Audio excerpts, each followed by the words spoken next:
Now, to answer your question about this whole anti-Muslim rage, if you go back to our Trends Journal, 1993, and then my book, Trends 2000, that came out in December of 1996, we wrote about Crusades 2000.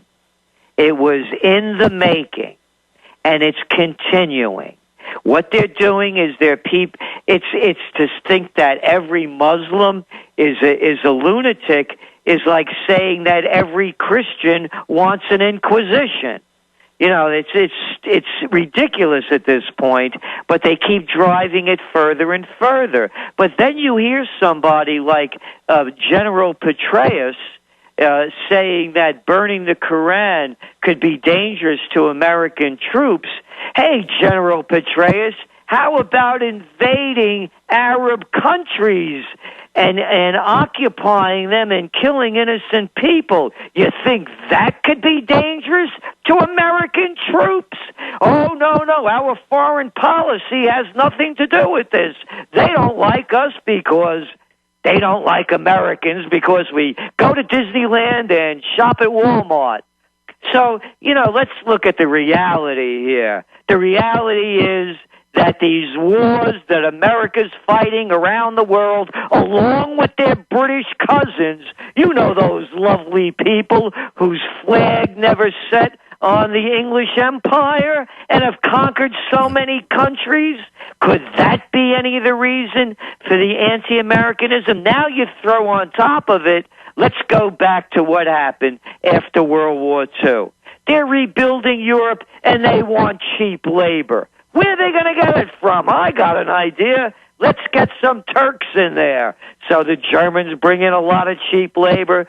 All the countries, the United States, they all bring in cheap labor. And now when times turn tough, they want them out of there. So it really goes back to the labor issue when you look at this. And when you look at the anti-immigration trends in the U.S., for example, who are the people that promoted this, letting everybody and their uncle, aunt, sister, and brother fly into this nation unimpeded? Try the National Association of Manufacturers. Try Microsoft bringing in all these people on H-1B visas. Cheap labor at any level.